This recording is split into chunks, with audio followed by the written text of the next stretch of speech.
زکوٰۃ کے مسائل میں سے ایک اہم مسئلے کی طرف توجہ دلا رہا ہوں۔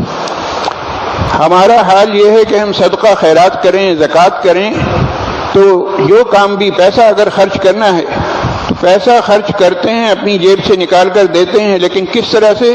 من مانے انداز میں۔ من چاہا اسلام ہے، محمد چاہا اسلام نہیں ہے۔ آنکھ بند کر کے بس دے دو کسی کو، جیسے کہ بلا ٹالنی ہے۔ اس میں یہ بھی تمیز نہیں کرتے کہ ہم پیسے جس کو دے رہے ہیں وہ مسلمان بھی ہے یا نہیں ہے۔ غیر مسلموں کو، قادیانیوں کو، مرزائیوں کو، شیعوں کو، ان کو اگر آپ زکوٰۃ دیں گے تو آپ کی زکوٰۃ ادا نہیں ہوگی۔ اور یہ غلطی ہمارے مسلمان بھائی کر رہے ہیں کہ آنکھ بند کر کے اٹھا کر دے رہے ہیں۔ وہ یہ سمجھ رہے ہیں ان کی زکوٰۃ ادا ہوگی، ان کی زکوٰۃ ادا نہیں ہوگی۔ ایک خاص ادارہ ہے، اس کا میں نام لے کے آپ کو متنبہ کر رہا ہوں، وہ کہلاتا ہے JDC، Jafaria disaster management cell. یہ کسی زمانے میں زلزلہ زدگان کی مدد کے نام سے یہ لوگ سامنے آئے تھے، اور آج جگہ جگہ وہ کھانے وانے تو کھلا رہے ہیں، غریبوں کی کوئی مدد کر رہے ہیں نہیں کر رہے ہیں، رفاہی کچھ کام وہ کر رہے ہیں نہیں کر رہے ہیں، وہ جانے، ان کا خدا جانے، ہمیں ان سے کوئی سروکار نہیں۔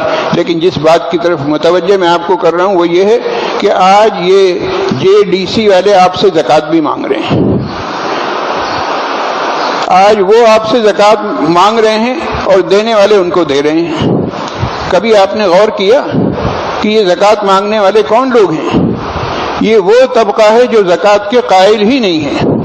ضیاء الحق کے زمانے میں جب زکوٰۃ کا نظام انہوں نے قائم کیا تھا تو اپنے آپ کو زکوٰۃ سے بچانے کے لیے انہوں نے باقاعدہ مہم چلائی، اور اس مہم میں وہ کامیاب ہو گئے، اور اس حد تک کامیاب ہوئے کہ سینکڑوں سنیوں کو شیعہ بنا دیا۔ سنیوں نے سوچا اچھا یہ فارم بھر دیں گے، فل کر دیں گے، دستخط کر کے دے دیں گے تو زکوٰۃ نہیں کٹے گی، چل بھائی سائن کر کے دے رہے ہیں کہ زکوٰۃ ادا کرنا نہ پڑے، اس لیے فارم بھر کر دے رہے ہیں کہ میری زکوٰۃ کو آپ نہ چھیڑیں۔ اور اس میں وضاحت ہے کہ ہمارا تعلق کس فرقے سے ہے؟ شیعہ فرقے سے ہمارا تعلق ہے، لہذا ہماری زکوٰۃ نہ کاٹی جائے۔ تو اس زمانے میں تو سینکڑوں سنیوں کو شیعہ بنانے کی ایک مہم تھی جس پر عمل ہوا، اور بہت سارے لوگوں نے غفلت میں، لاپرواہی میں عمل کیا، اور اب کیا ہو رہا ہے کہ یہی لوگ اب زکوٰۃ مانگ رہے ہیں۔ ان لوگوں کا حال یہ ہے کہ قربانی کے زمانے میں اجتماعی قربانی کے لیے یہ JDC والے کہتے ہیں کہ صاحب آپ 2500 روپے دے دیں اونٹ کی قربانی کے لیے۔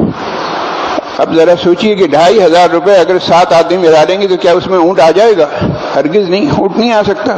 اصل بات کیا ہے کہ ان کے ہاں اونٹ کی قربانی میں 70 آدمی شریک ہوتے ہیں، تو اب وہ 2500 روپے لے کر 70 آدمیوں کو شریک کر کے آپ کو بھی شریک کر رہے ہیں، آپ کو بھی اجتماعی قربانی میں شرکت کا موقع دے رہے ہیں، اور آپ یہ سوچ رہے ہیں 2500 میں جان چھوٹ رہی، چلو بھائی جان چھڑاؤ۔